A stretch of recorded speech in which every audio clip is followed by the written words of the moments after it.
Our panel discussion for this afternoon will be chaired by Professor Roberto de Ocampo.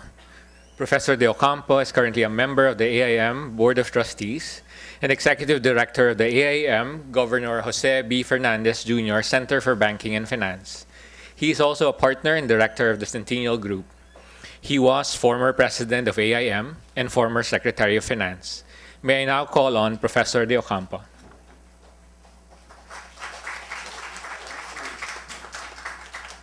Our main presenter is a visiting professor at the Asian Institute of Management. He is the Paul Hammaker Research Associate Professor of Business Administration at the Darden School of Business, University of Virginia. He is also a research fellow at the National Bureau of Economic Research in Cambridge, Massachusetts, and an adjunct senior fellow of the Council on Foreign Relations. His research has been featured in the Wall Street Journal, Barron's, Financial Times, New York Times, and The Economist. His academic articles have been published in top journals, and he regularly consults for or is visiting fellow at international organizations and central banks. Please welcome Dr. Frank Warnock.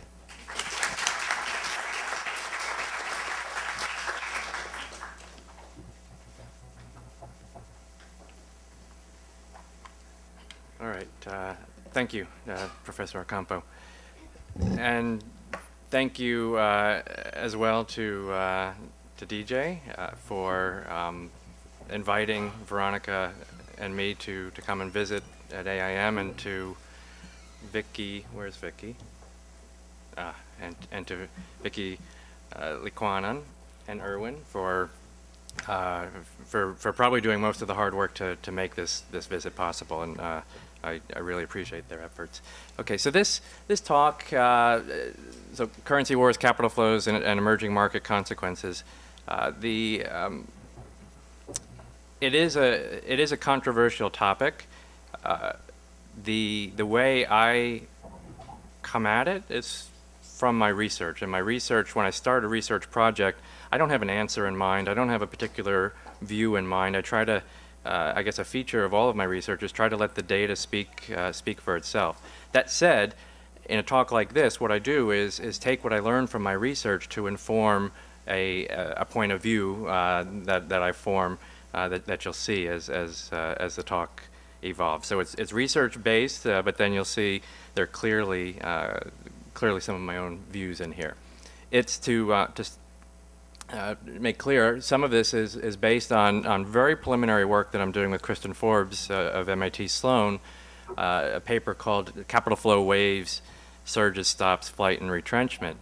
And that, I have to thank AIM for generous hospitality while I've been working on this paper, and also MBR Sloan Foundation for generous support as well. And I want to emphasize, anything I say that's based on this research is still preliminary. This research is in progress.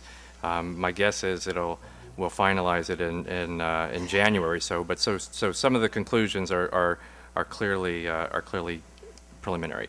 So the game plan for today, for my talk, I'm first going to go over 5 somewhat obvious facts, and then I'll present 3 different perspectives.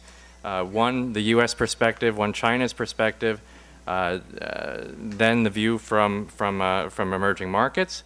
Then I'll mention one way forward to talk about a way forward where we're addressing underlying forces, and then I'll just finish with my personal views on the prospects going forward.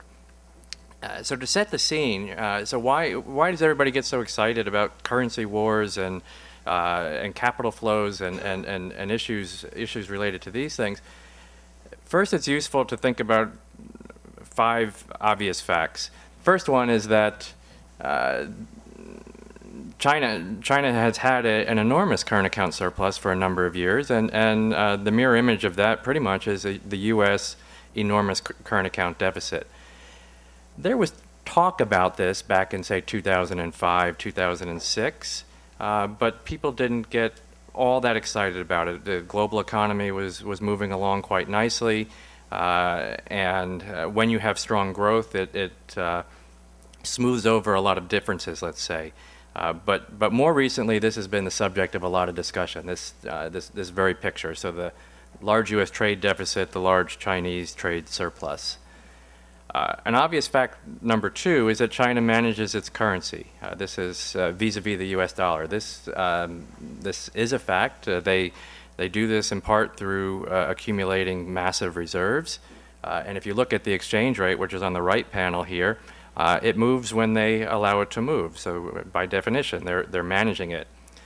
Don't read into this that I think this is necessarily a bad thing or a good thing. It's just a statement of fact. They control the value of their currency vis-a-vis the U.S. dollar. Obvious fact number 3 is that times are pretty rough in the U.S. right now. If you look at, so this graph is of the un- and underemployment rate. So not only the unemployed, but also those who have given up looking for work because they have no prospects. They feel they have no prospects for finding it. They're not counted as unemployed because they've stopped looking, but they're clearly, they want to work and they cannot. And if you see, it's really spiked over the past couple of years. It's up to 16, 17, 18%, and we haven't seen anything like that in generations in the U.S. And so you can imagine with the pain that this suggests, that the politicians are feeling the heat. The congressmen are hearing about this from their constituents, and there's a lot of a desire to do something. And in the U.S., who does it fall on to actually do something? It's not the administration and it's not Congress, because they're in what I would call a state of fiscal paralysis. They've had, I think the administration missed a window of opportunity to actually put forward some stimulus packages in the spring. They missed it because they thought the economy was recovering. It's clear that the economy is not recovering. And so with fiscal paralysis, who does it? I mean, right now with the political situation, it's very hard for anybody to get anything done in Congress or the administration. So it falls to the Federal Reserve. And the Federal Reserve, Ben Bernanke, has indicated that he will do his job. His job is, he has a mandate to, 1, fight inflation, but 2, promote employment growth. And right now, the employment growth is very, very weak. And so he's indicated that he's going to do his job and throw everything he has, and even things that he doesn't have that he has to make up at the problem. And this is one of, this picture, if you haven't had intermediate macro, maybe you're not used to seeing this, but this is one of the main ways in which the Fed influences the economy. This is, just think about it, it's the asset side of their balance sheet. It's the size of the amount of assets that they have, and this is what the banks then, it goes into reserves, and the banks can then lend it, and that's how the loan creation process starts. And you can see, I labeled a couple periods here. The year 2000, so when everybody thought that the world was going to end when the clocks went to 2000, the Fed stepped up and provided exceptional liquidity to the markets at that time. But you see, that's just it's a little blip in this picture. 9/11, at the same time, after 9/11, the Fed stepped up and provided liquidity to the markets. Again, it's a little blip. Then you look at what they've done during this crisis, and it's just off the charts what the Fed has brought to the table to try to stimulate the U.S. economy. And not only did they do this through the crisis, but now that they've indicated that they'll start a second round of this. And when Bernanke mentioned this at Jackson Hole in late August, that's when people really started to worry about the implications for other countries and the capital flows. A less obvious fact, and this comes from the work with Kristin, is so the basis of that work is we're trying to look at abnormal capital flows episodes, or episodes of extreme capital flows, whether extreme inflows or extreme outflows, so extreme on the upside or the downside, just extreme events of capital flows. And what the left panel shows is that in the bubble years, let's say 2004 to 2007, there was a large number of countries that were experiencing abnormally large capital inflows from 2004, 2007. 30% of the countries in the world were, during that time, were experiencing abnormally large capital inflows. The right panel shows sudden stop episodes. Those large inflows, those abnormally large inflows, morphed into sudden stop episodes. We had during the crisis, 80% of the countries had sudden stop episodes where foreign capital just pulled out. This is in the background of what a lot of people are worried about, right? When the Brazilian finance minister mentions currency wars, what he's worried about is not just downward pressure in the dollar, the Chinese keeping their currency low, downward pressure on the euro, downward pressure on the yen. They're worried about this search for yield that will lead to more surges of capital into their countries, and then worried about how this will end. So the question is a new wave of capital inflows, of surges of capital flows, gathering power? So I'll talk about this from three perspectives. The first perspective is the U.S. perspective. From the U.S. perspective, what U.S. congressmen would say is China's clearly managing its currency. It's keeping its currency from appreciating.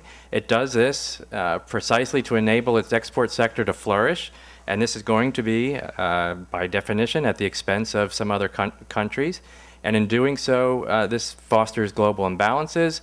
In the past, it's helped keep U.S. borrowing rates low, and thereby stoking the bubble, and the bubble that actually burst into the financial crisis. And Veronica and I wrote the first, I think when we wrote it in 2005, the discussion paper, the first paper, actually quantifying the effect of these large capital inflows on U.S. long-term rates. So anyway, so that would be the U.S. perspective. China's keeping its currency low, does this to spur exports. Some of that export growth comes at the expense of others, and it's also fostering global imbalance. Chinese perspective would be the U.S. is managing its currency to keep it from appreciating. Why does it do it? So it's not doing it as overtly as China is, but the policy mix of paralyzed fiscal policy plus ultra loose monetary policy will naturally drive down the value of the dollar. China would say U.S. is doing this precisely to spur economic growth, and some of that growth is going to come at the expense of other countries. And in doing so, the U.S. is fostering global imbalances, and it's forcing a massive flow of funds to the rest of the world that could lead to the next round of bubbles that will eventually burst. That's China and the U.S. Then take the view from a typical emerging market. Emerging market might say, well, China and U.S. are both actively trying to keep the value of their currency low, and in doing so, they're unleashing a massive wave of capital that's searching the world for higher returns. And we like this at first, right? At first it's nice, right? The foreigners like to invest in our markets. This is a good thing. But too much of a good thing, this is Irwin's title, Problem of Plenty. Too much of a good thing it becomes very problematic. Bad decisions get made. When there's too much capital just sloshing around, bad decisions get made. And when the slowdown eventually comes, as it will, there's pain, right? There's a lot of defaults and things of that nature. So the question from an emerging market perspective would be, what do we do? Do we impose capital controls on foreign capital? Do we have massive reserve accumulation? When the money flows in, we essentially send it right back out? Or do we let the exchange rate appreciate sharply? None of these are all that attractive, right? So this is not an easy situation by any extent.